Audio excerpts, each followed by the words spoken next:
Hi all, നമ്മൾ NEET ആസ്പിരൻസിനോട് എന്നുള്ള video series continue ചെയ്തുകൊണ്ടിരിക്കുകയാണ്. നമ്മൾ ഇന്നിപ്പോൾ ഡിസ്കസ് ചെയ്യുന്നത് ശരിക്കും 4ാമത്തെ വീഡിയോ ആണ് അല്ലേ.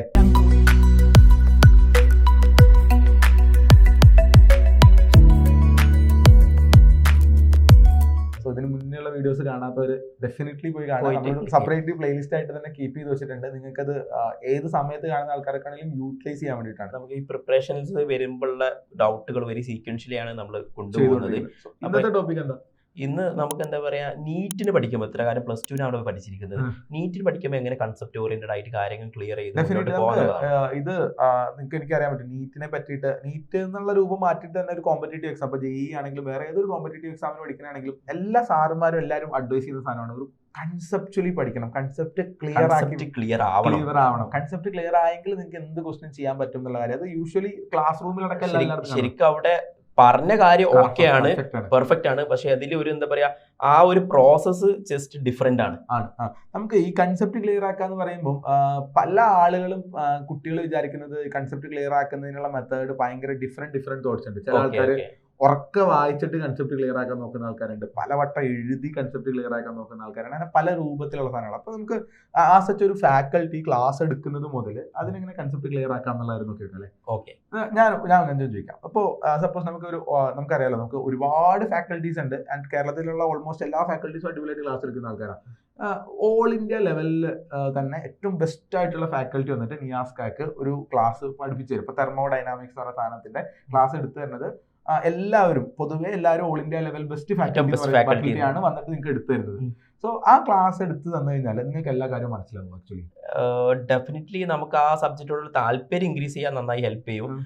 കുറെ ഏരിയകൾ നന്നായിട്ട് മനസ്സിലാവും. ചിലപ്പോൾ ക്ലാസ് എടുക്കുന്ന സമയത്തും ഇൻസ്റ്റന്റേനിയസ്ലി നമുക്ക് ഒരു നല്ല ഫീലിംഗ് ഉണ്ടാവും. ക്ലാസ് നല്ല ഫാക്കൽറ്റി എന്ന് പറയുമ്പോൾ നമ്മുടെ ക്ലാസ്സിൽ പിടിച്ചിരുത്താനുള്ള ഒരു പവറും കൂടിയാണ്.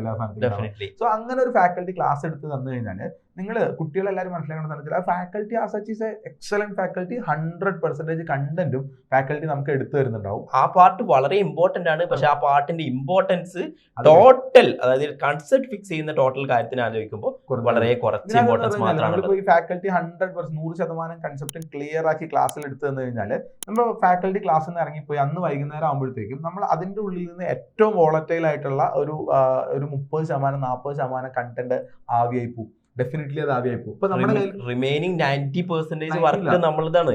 അതായത് ആ കൺസെപ്റ്റ് പ്രോപ്പർലി ഡെലിവർ ചെയ്യാന്നുള്ള ആ പാർട്ട് ഏത് ഫാക്കൽറ്റിയും ചെയ്ത് കഴിഞ്ഞാൽ ബാക്കിയുള്ള 90% വർക്ക് നമ്മളതാണ്. അപ്പോൾ നമ്മളിപ്പോ ഒരു സാറ് ക്ലാസ് എടുത്തിട്ട് പോയി കഴിഞ്ഞാൽ ഇപ്പൊ ചാപ്റ്ററിനെ പറ്റി നിങ്ങൾക്ക് എല്ലാം അറിയാമെന്ന് വെച്ച് കഴിഞ്ഞാൽ ക്ലാസ് കഴിഞ്ഞ് കഴിഞ്ഞാൽ ഉടനെ തന്നെ അല്ലെങ്കിൽ ക്ലാസ് കേട്ട് നോട്ട് വായിച്ച് നോക്കി കഴിഞ്ഞാൽ നിങ്ങൾക്ക് ഒരു 70% വിവരം ഉണ്ടാവും ആ ചാപ്റ്ററിനെ പറ്റിയിട്ട്.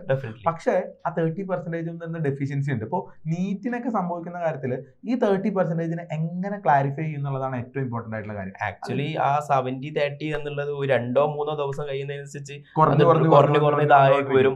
പണ്ടുണ്ടായിരുന്ന ഒരു കൺസെപ്റ്റ് ഉണ്ടായിരുന്നല്ലോ, എന്തായിരുന്നു അത് എന്നൊക്കെ ആലോചിക്കേണ്ടി വരും. അത് പിന്നെ ഡ്രോപ്പ് ആയി പോകും. അപ്പോൾ നമ്മൾ അത് എങ്ങനെ ക്ലിയർ ആക്കണം എന്നുള്ളതാണ് സംഭവം. അത് ക്ലിയർ ആക്കാനുള്ള ഏറ്റവും നല്ല വഴി എന്ന് പറഞ്ഞു കഴിഞ്ഞാൽ നമ്മൾ ആ പറഞ്ഞു തന്ന കൺസെപ്റ്റുകൾ നമ്മൾ യൂസ് ചെയ്യുക എന്നുള്ളതാണ്, ഉപയോഗിക്കുക എന്നുള്ളതാണ്. മൾട്ടിപ്പിൾ ടൈംസ് യൂസ് ചെയ്യാം. അപ്പൊ അതെങ്ങനെ യൂട്ടിലൈസ് ചെയ്യുക? ആക്ച്വലി നമുക്കിപ്പോ ഒരു പ്രശ്നം ഉണ്ടല്ലേ, നമുക്കിപ്പോ ഒരു വഴിയാണ് സാറ് പറഞ്ഞു തന്നത്. ആ വഴി മൊത്തം നമുക്കറിയില്ല, പകുതി നമ്മളെ മാഞ്ഞു പോയിട്ടുണ്ട് വഴി. അപ്പുറത്തേക്ക് അങ്ങേറ്റം അറിയാം ഇങ്ങേറ്റം അറിയാം, പക്ഷെ നടുവിലുള്ള കാര്യം മറന്നുപോയിട്ടുണ്ട്.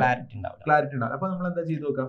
ജസ്റ്റ് മുന്നോട്ടും പിന്നോട്ടും കുറെ തവണ നടന്നു കഴിഞ്ഞാൽ ആ വഴി നമുക്ക് ക്ലിയർ ആവും. അതേപോലെ തന്നെ നമുക്കിപ്പോ ഒരു ഫിസിക്സിലോ കെമിസ്ട്രിയിലോ ബയോളജിയിലോ ഒരുപാട് കൺസെപ്റ്റ് ഉണ്ട്. ബയോളജി ബൈഹാർട്ട് എന്ന് തോട്ടുണ്ടല്ലേ, പണ്ടത്തരാണ്. അങ്ങനെയാണെങ്കിൽ കുറെ ബൈഹാർട്ടാന്ന് പറയും. ആക്ച്വലി അതൊരു പ്രോസസ് ആണ്. ആക്ച്വലി കുറെ കൺസെപ്റ്റുകളാണത്. അപ്പൊ ഈ കൺസെപ്റ്റ് ക്ലിയർ ആവാൻ ഏറ്റവും നല്ല വഴി എന്ന് പറഞ്ഞാൽ, അല്ലെങ്കിൽ ഏറ്റവും സിമ്പിൾ ആയിട്ടുള്ള നല്ല വഴി എന്നല്ല, ഏറ്റവും സിമ്പിൾ ആയിട്ടുള്ള വഴി എന്ന് പറഞ്ഞാൽ ഈ കൺസെപ്റ്റുകൾ യൂസ് ചെയ്തിട്ടുള്ള ക്വസ്റ്റ്യൻസ് പ്രാക്ടീസ് ചെയ്യുക എന്നുള്ളതാണ് ഏറ്റവും നല്ല വഴി. ഇതിൽ ആ ബയോളജി ബൈഹാർട്ടാന്ന് പറയുന്ന ആളുകളുണ്ടല്ലോ, ആക്ച്വലി അത് ആ രൂപത്തില് സീക്വൻഷ്യൽ മെമ്മറിയിൽ കൊണ്ടുവരാനാണ് അവർ ട്രൈ ചെയ്തിരിക്കുന്നത്. ആക്ച്വലി എൻട്രൻസിൽ പഠിക്കുന്ന കൺസെപ്റ്റ് ഓറിയന്റഡ് ആയിട്ട് ക്ലിയർ ചെയ്യുക എന്നുള്ളത് ഉദ്ദേശിച്ചിരിക്കുന്നത് സീക്വൻഷ്യലി അല്ല, നമുക്ക് ടു ആൻഡ് ഫ്രോ നടന്ന് ആ വഴി പെർഫെക്ഷൻ ആക്കുക എന്നുള്ളതാണ്. അതിനകത്ത് ക്വസ്റ്റ്യൻസ് ചെയ്യാൻ സമയത്ത് ഇപ്പൊ നമ്മൾ ക്വസ്റ്റ്യൻ ചെയ്യണതിനെ പറ്റി പറഞ്ഞു കഴിഞ്ഞാൽ കുട്ടികൾ പറയുന്ന സാധനം എന്ന് വെച്ചാൽ, സാറേ കൺസെപ്റ്റ് ക്ലിയർ ആവാതെ എങ്ങനെ ക്വസ്റ്റ്യൻ ചെയ്യും? അപ്പൊ ഞാൻ ഇതിങ്ങനെ പഠിച്ച് കൺസെപ്റ്റ് ഒക്കെ റെഡിയാക്കി വെച്ചിട്ട് പിന്നെ ക്വസ്റ്റ്യൻ ചെയ്യാന്നുള്ള ഐഡിയ ഉണ്ട്. അതാണ് നമ്മൾ തുടക്കം പറഞ്ഞിരിക്കുന്നത്. വളരെ ഒരു മിസ്അണ്ടർസ്റ്റാൻഡ് ചെയ്തിരിക്കുന്ന ഒരു ട്രൂ ആയിട്ടുള്ള സ്റ്റേറ്റ്മെന്റ് ആണ്, അല്ലെങ്കിൽ ട്രൂ ആയിട്ടുള്ള ഇൻസ്ട്രക്ഷൻ ആണ്. നിങ്ങൾ കൺസെപ്റ്റ് നല്ല ക്ലിയർ ആക്കിയിട്ട് വേണം പഠിക്കുക എന്നുള്ള ഇൻസ്ട്രക്ഷൻസിനെ കുട്ടികൾ തെറ്റിദ്ധരിച്ചിരിക്കുകയാണ്. ആക്ച്വലി ആ ഇൻസ്ട്രക്ഷൻസ് പോകുന്നത് എങ്ങനെ, നമ്മൾ കൺസെപ്റ്റ് ക്ലിയർ ആയിട്ടുള്ള ക്ലാസ് കേൾക്കുന്നു, അതിൽ കുറേ എന്താ പറയുക ഡെഫിഷ്യൻസീസ് ഉണ്ടാവുന്നു, നമ്മൾ മൾട്ടിപ്പിൾ ടൈംസ് പ്രാക്ടീസ് ചെയ്യുന്നു. ആ പ്രാക്ടീസ് ചെയ്യുന്നതൊക്കെ ഈ കൺസെപ്റ്റ് ക്ലിയർ ചെയ്യാൻ വേണ്ടിയിട്ടാണ്. ഇപ്പൊ നമ്മളിപ്പോ ഞാൻ പറയുകയാണെങ്കിൽ ഇപ്പോൾ ഇതൊരു കൺസെപ്റ്റ് ആണെന്ന് വിചാരിച്ചോ, എന്റെ കയ്യിലുള്ള ഒരു കൺസെപ്റ്റ് ആണെങ്കിൽ നമ്മൾ ആദ്യം ചെയ്യുന്ന ക്വസ്റ്റ്യൻ ചിലപ്പോൾ ഇവിടെ നിന്ന് ഇങ്ങനെ ചോദിച്ചൊരു ക്വസ്റ്റ്യൻ ആയിരിക്കും. അപ്പൊ ഈ ആംഗിൾ നമ്മൾ കണ്ടു, ഒരു കൺസെപ്റ്റ് അതാണ് ഇതൊരു കൺസെപ്റ്റ്. അങ്ങനെയാണെങ്കിൽ നമ്മൾ ആദ്യം ചെയ്യുന്ന കൺസെപ്റ്റ് ഇവിടെ നിന്ന് ഇങ്ങനെ വന്നിട്ട് നമുക്ക് ഒരു കൺസെപ്റ്റ് ഒരു ക്വസ്റ്റ്യൻ ചോദിച്ചു, അടുത്തൊരു ക്വസ്റ്റ്യൻ ചോദിക്കുമ്പോൾ അത് ഇവിടെ നിന്നായിരിക്കും ചോദിക്കുക, അടുത്ത ക്വസ്റ്റ്യൻ അവിടെ നിന്ന് ഇങ്ങോട്ടായിരിക്കും, അടുത്ത ക്വസ്റ്റ്യൻ ഇവിടെ നിന്ന് ഇങ്ങോട്ടായിരിക്കും. അതായത് ഒരു ക്വസ്റ്റ്യൻ എന്ന് പറയുന്നത് ഇതേ കൺസെപ്റ്റിന്റെ ക്ലാരിറ്റി ഇൻക്രീസ് ചെയ്തുകൊണ്ടേയിരിക്കുകയാണ്. ഡിഫറെന്റ് വ്യൂ പോയിന്റ്സ് എന്നാണ് സാധനത്തിനെ കണ്ടുകൊണ്ടിരിക്കുന്നത്. അപ്പൊ നമ്മൾ ഈ ആംഗിളിൽ നിന്ന് ഒരു ക്വസ്റ്റ്യൻ ചെയ്തു, അപ്പൊ ഇത് മനസ്സിലായി, ഈ ആംഗിളിൽ നിന്ന് ഇത് മനസ്സിലായി, അവിടെ നിന്ന് ചെയ്തു. അങ്ങനെ 360 ഡിഗ്രിയിൽ ഇതിങ്ങനെ ചുറ്റും നിന്ന് കാണാൻ പറ്റണം. അത് കാണാൻ പറ്റണമെങ്കിൽ നമ്മൾ ക്വസ്റ്റ്യൻസ് ചെയ്യണം എന്നുള്ളതാണ്. ക്വസ്റ്റ്യൻസ് ഇങ്ങനെ ചെയ്തുകൊണ്ടിരിക്കുമ്പോൾ ഓക്കെ ഇത് ഇങ്ങനെയാണല്ലേ, ഇത് ഇങ്ങനെയാണല്ലേ. ചിലപ്പോൾ നമ്മളൊരു 100ാമത്തെ ചോദ്യം 200ാമത്തെ ചോദ്യം ചെയ്യുമ്പോഴായിരിക്കും ഓ ഇത് ഇങ്ങനെ ആയിരുന്നല്ലേ എന്നുള്ള കാര്യം നമുക്ക് കത്തുക. ഈവൻ നീറ്റിന്റെ തലേന്ന് നമ്മൾ അത് ഇമ്പ്രൂവ് ചെയ്തുകൊണ്ടേ ഇരിക്കുന്നതായിരിക്കും. അപ്പോൾ യൂഷ്വലി നമ്മൾ പറയണത് ഈ കൺസെപ്റ്റ് ക്ലിയർ ആക്കാന്ന് പറഞ്ഞാൽ എഴുതി പഠിക്കോ വായിച്ച് പഠിക്കോ അല്ലെങ്കിൽ ചൊല്ലി പഠിക്കോ. അതൊരു ഭയങ്കര ഒരു പ്രശ്നമാണ്. ഇപ്പൊ ഡോക്ടറുടെ റെസിഡൻഷ്യലിൽ വരുമ്പോഴുള്ള ഒരു സാധനത്തിലാണ് ഒരുപാട് കണ്ടിട്ടുള്ളത്. ഞാനിതിങ്ങനെ ഉറക്കെ വായിച്ച് പഠിക്കട്ടെ എന്ന് ചോദിക്കും. പറയാം അങ്ങനെയല്ല മക്കളെ ചെയ്യേണ്ടത്. നമ്മൾ എന്താ ചെയ്യേണ്ടത്, നമ്മളിതിങ്ങനെ ചെയ്ത് ഉറക്കെ ചെയ്ത് പഠിക്കാൻ പറ്റുമോ? അത് ഫസ്റ്റ് കാണാൻ വേണ്ടി ഉപയോഗിക്കേണ്ട ആ ഒരു 10% ഉണ്ടല്ലോ, അവിടെ തന്നെയാണ് എല്ലാവരും കോൺസെൻട്രേറ്റ് ചെയ്ത് കൊടുക്കുന്നത്. അതിന് ശേഷമുള്ള വർക്കൗട്ടിലേക്ക് ഡിഫറെന്റ് വ്യൂവിൽ കാണാനുള്ള ആ വർക്കിലേക്ക് അവർ ഇറങ്ങുന്നില്ല. എന്തുകൊണ്ട് ഇറങ്ങാത്തത്? എനിക്ക് ഇത് ക്ലിയർ ചെയ്യണം, ഇത് ക്ലിയർ ആവണമെങ്കിൽ നിങ്ങൾ വർക്കൗട്ട് ചെയ്ത് കഴിഞ്ഞാൽ ക്ലിയർ ആവുള്ളൂ. ലൈക്ക് ഇപ്പൊ എന്താ പറയാ, ഇപ്പൊ നീന്താൻ പഠിക്കണം എന്നുള്ള ആൾക്കാർ പറയണ പോലെ നീന്താൻ പഠിക്കണമെങ്കിൽ ഞാനിങ്ങനെ കഴിഞ്ഞ ദിവസം നീന്താൻ പഠിക്കണമെങ്കിൽ you have to jump into the deepest part of the water എന്നാണ്. ഏറ്റവും ആഴമുള്ള സ്ഥലത്തേക്ക് എടുത്തങ്ങോട്ട് ചാടുക, പിന്നെ നീന്താൻ തന്നെ പഠിക്കും. അല്ലെങ്കിൽ സൈക്കിൾ രക്ഷിക്കാൻ ഒരാൾ വേണം. അല്ല, അതിനാണല്ലോ നമ്മളെ മെന്റേഴ്സ്, ഗൈഡൻസ് തരാൻ വേണ്ടിയിട്ട് കോർഡിനേറ്റേഴ്സ്, മെന്റേഴ്സ് ആൾക്കാരൊക്കെ ഉണ്ട്. നമുക്ക് അവർ നമ്മളെ സപ്പോർട്ട് ചെയ്ത് തന്നോളും, നമ്മളെ കാര്യങ്ങൾ മുന്നോട്ട് കൊണ്ടുപോകാൻ വേണ്ടിയിട്ട് അവർ നമ്മളെ സപ്പോർട്ട് ചെയ്ത് തന്നോളും. അപ്പോൾ നിങ്ങൾ എന്താ ചെയ്യേണ്ടത്, you have to straight away class കേട്ട് കഴിഞ്ഞാൽ സ്ട്രൈറ്റ് അവേ ജസ്റ്റ് ഒന്ന് വായിക്കുക. ഒന്ന് വായിച്ചു കഴിഞ്ഞാൽ ഞാൻ ഈ പറഞ്ഞ പോലെ ക്ലാസ്സിൽ 100% പറഞ്ഞു, ഒന്ന് വായിച്ചു കഴിയുമ്പോഴത്തേക്ക് നമ്മുടെ നോളജ് 70% മാറി. ബാക്കി 30% ബിൽഡ് ചെയ്യണമെങ്കിൽ സ്ട്രൈറ്റ് അവേ പ്രാക്ടീസ് സ്റ്റാർട്ട് ചെയ്യാന്നുള്ളതാണ്. ഓക്കെ, നമുക്ക് ഈ വീഡിയോ കൺക്ലൂഡ് ചെയ്യാം with one example. So 1 dimension motion നമുക്ക് ഫസ്റ്റ് ചാപ്റ്റർ കംപ്ലീറ്റ് ചെയ്തു. സ്റ്റുഡൻസിന് എല്ലാവർക്കും ബുദ്ധിമുട്ടുണ്ട്, എനിക്ക് പല കൺസെപ്റ്റുകൾ റെഡി ആയിട്ടില്ല, കാരണം ഞാൻ കുറച്ച് ഫോക്കസ് ഏരിയ ഒക്കെ പഠിച്ചു വന്ന ആളാണ്. ആ കുട്ടി ഫർദർ ആയിട്ട് ചെയ്യേണ്ട കാര്യം എന്താണ്? സിമ്പിൾ ആയിട്ട് പറഞ്ഞു കഴിഞ്ഞാൽ ഇതുപോലത്തെ ഒരു തുണ്ട് പേപ്പർ എടുക്കുക. വളരെ സിമ്പിൾ ആയിട്ടുള്ള ഒരു പേപ്പർ എടുക്കുക, ചെറിയൊരു പേപ്പർ. അത് നോട്ട്ബുക്ക് ഒന്നുമല്ല. അതിനകത്തേക്ക് നിങ്ങൾക്ക് വേണ്ട അത്യാവശ്യം വേണ്ട ടൂൾസ്, അതായത് അത്യാവശ്യം വേണ്ട ഇക്വേഷൻസ് ഒക്കെ ജസ്റ്റ് ഒന്ന് എഴുതി വെക്കുക. എഴുതി വെച്ചിട്ട് സ്ട്രൈറ്റ് അവേ ക്വസ്റ്റ്യൻ ബാങ്ക് എടുക്കുക. ക്വസ്റ്റ്യൻ ബാങ്കിൽ ഇങ്ങനെ ചെയ്തു തുടങ്ങുക. അപ്പോൾ എനിക്ക് 10 ക്വസ്റ്റ്യൻ ഒക്കെ ചെയ്യുമ്പോൾ കുറെ കിട്ടുന്നില്ല, എന്താണ് എന്റെ തോട്ട് വരേണ്ടത്? അതാണ് അത് സീരിയസ്ലി ആ 10 ക്വസ്റ്റ്യൻ കിട്ടാത്തത് നിങ്ങളുടെ കൺസെപ്റ്റ് ക്ലിയർ ആവാത്തതുകൊണ്ടാണ്. പക്ഷെ ആ കൺസെപ്റ്റ് ക്ലിയർ ആവണമെങ്കിൽ ഇനി ഒരു 100 ക്വസ്റ്റ്യൻ കൂടി ചെയ്യണം. അതാണ് ആ സാധനം വരുന്നത്. അല്ലാണ്ട് വീണ്ടും തിയറിയിൽ പോയിട്ട് അത് വായിച്ചുകൊണ്ടിരിക്കുകയല്ല അവിടെ വേണ്ടത്.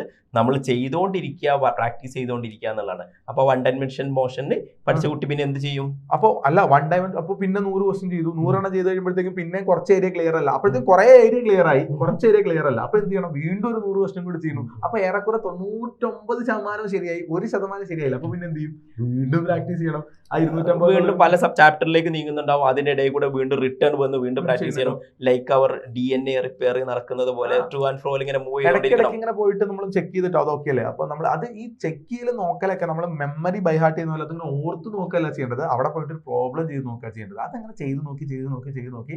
So by practice. ഇപ്പൊ എനിക്ക് തോന്നുന്നത് ഒരു ചാപ്റ്ററിൽ ഒരു ആവറേജ് ഒരു 300-350 ക്വസ്റ്റ്യൻസ് ഒക്കെ നമ്മൾ ചെയ്യുമ്പോഴത്തേക്കും നിങ്ങൾ ഈ പറഞ്ഞ 100% കൺസെപ്റ്റ് ഇങ്ങനെ ക്ലിയർ ആയിട്ട് ആ ബൾബ് നമ്മുടെ തലയിൽ ഇങ്ങനെ മിന്നും. അത് പിന്നെ എങ്ങനെ വന്നു കഴിഞ്ഞാലും, ഏത് ടഫ് എക്സാം വന്നു കഴിഞ്ഞാലും, ലെങ്തി ക്വസ്റ്റ്യൻ വന്നു കഴിഞ്ഞാലും, നീറ്റ് എന്താ പറയാ NBA ചതിച്ചു എന്നത് എന്ത് വന്നു കഴിഞ്ഞാലും നമുക്ക് പ്രശ്നമില്ല, കൺസെപ്റ്റുകൾ ഓക്കെ ആയിരിക്കും എന്നുള്ളതാണ്. അപ്പോൾ നമുക്ക് ഈ വീഡിയോ കൺക്ലൂഡ് ചെയ്യുകയാണെങ്കിൽ കൺസെപ്റ്റ് ക്ലിയർ ആക്കുക എന്നുള്ള ഇമ്പോർട്ടന്റ് പോയിന്റ് ആണ്. കൺസെപ്റ്റ് സിംഗിൾ പോയിന്റിൽ ക്ലിയർ ആക്കുന്ന കാര്യമല്ല, അത് നമ്മളെ കണ്ടിന്യൂസ് ആയിട്ടുള്ള വർക്കാണ്. ഈ വർക്ക് ചെയ്യേണ്ടത് കണ്ടിന്യൂസ് പ്രാക്ടീസിലൂടെയാണ്. സോ കൺസെപ്റ്റ് ക്ലിയർ ആക്കാനുള്ള ഏറ്റവും ബെസ്റ്റ് വഴി പ്രാക്ടീസ് ആണ്. പ്രാക്ടീസ് ചെയ്യാന്ന് പറഞ്ഞാൽ ചുമ്മാ വെറുതെ നിങ്ങൾക്ക് ഒരു ടാർഗറ്റ് നമ്പർ തരാണെങ്കിൽ നമ്മൾ പറയും ഒരു 250-300 ക്വസ്റ്റ്യൻസ് ആ ഒരു പർട്ടിക്കുലർ ഏരിയന്ന് പർട്ടിക്കുലർ ചാപ്റ്റർ ചെയ്ത് കഴിഞ്ഞാൽ ആ ചാപ്റ്ററിന്റെ കൺസെപ്റ്റ് നിങ്ങൾ ക്ലിയർ. അതിനൂടെ ഒരു കാര്യം കൂടി ആഡ് ചെയ്തോട്ടെ, നമ്മൾ തുടങ്ങുന്ന സമയത്ത് ഇതൊക്കെ കണ്ട് പാനിക് ആവുക എന്നുള്ളത് സ്വാഭാവികമാണ്. ഈ 1 ഡയമെൻഷനോ ഫിസിക്സോ പണ്ട് ഞാൻ +2 പഠിച്ചപ്പോൾ എനിക്ക് ഇത്രയൊന്നും അറിയില്ല എന്ന് നിങ്ങൾക്ക് മൈൻഡിലേക്ക് വന്നിട്ടുണ്ടാവും. ആ ഒരു വിഷമം വെച്ചൊന്നും ഇരിക്കണ്ട, പ്രാക്ടീസ് ചെയ്തിട്ട് തന്നെയാണ് ശരിയാവാറ് അല്ലെ. എത്ര വലിയ ടോപ്പർ ആയാലും ആരൊക്കെ ആയിരുന്നാലും ഇതൊക്കെ ചെയ്യാതെ വന്നവരാരൊന്നുമില്ല. സോ ഇങ്ങനെയാണ്, ദിസ് ഈസ് ദ വേ, ഈ വഴിയിൽ നിൽക്കുക. ഇതിപ്പോ ഞങ്ങൾ പറഞ്ഞത് ഇത്ര സിമ്പിൾ ആണെങ്കിലും അത് വർക്ക് ഒരിക്കലും അത്ര സിമ്പിൾ അല്ല. അതിൻ്റെതായ സമയം എടുക്കും എന്നുള്ളതാണ് അതിന്റെ കാര്യം. അപ്പൊ എത്ര സമയമാണോ നിങ്ങൾക്ക് റിക്വയർഡ് ആയിട്ടുള്ളത്, അതായത് ഇപ്പോൾ ഈ 200, 250, 300 പ്രോബ്ലം ഒക്കെ സോൾവ് ചെയ്യാൻ വേണ്ടിയിട്ട് എത്ര സമയമാണോ നിങ്ങൾക്ക് റിക്വയർഡ് ആയിട്ടുള്ളത് അത്രയും സമയം മെനക്കെട്ടിരുന്ന് കാര്യം ചെയ്തെടുക്കുക. കൺസെപ്റ്റ് ക്ലിയർ ആവും. കൺസെപ്റ്റ് ക്ലിയർ ആയാൽ പിന്നെ നിങ്ങൾക്കൊന്നും പേടിക്കാനില്ല. ആ ഒരു രൂപത്തിലേക്ക് നമ്മൾ മാറ്റിയെടുക്കുക എന്നുള്ളതാണ്. സോ ഇത് നമ്മുടെ കഴിഞ്ഞ വീഡിയോയുടെ എന്താ പറയാ അടിയിൽ വന്നൊരു കമന്റ് ആയിരുന്നു, എങ്ങനെ കൺസെപ്റ്റ് ക്ലിയർ ആക്കണം എന്നുള്ളത്. സോ ഇതുപോലത്തെ ഒരുപാട് കൺഫ്യൂഷൻസ് നിങ്ങൾക്കുള്ള ഒരു ടൈം പീരീഡ് ആണ് നിങ്ങൾക്ക് ഉണ്ടാവുന്നുള്ള അറിയാം. സ്ട്രൈറ്റ് അവേ എന്ത് ചെയ്യുക, കമന്റ് ബോക്സിൽ വരിക, നിങ്ങളുടെ ക്വസ്റ്റ്യൻ എന്താണോ ക്വസ്റ്റ്യൻ അത് ടൈപ്പ് ചെയ്തിട്ട് പോവുക. നമ്മൾ സെപ്പറേറ്റ് വീഡിയോ ആയിട്ട് വരുന്നുണ്ടാവും. പുതിയ വീഡിയോ അപ്ലോഡ് ചെയ്യുമ്പോൾ കിട്ടാൻ വേണ്ടിയിട്ട് എന്ത് ചെയ്യണം എന്ന് പറയാം, ബെൽ ബട്ടൺ അമർത്തണം, സബ്സ്ക്രൈബ് ചെയ്യണം. So bye, will meet you on another video.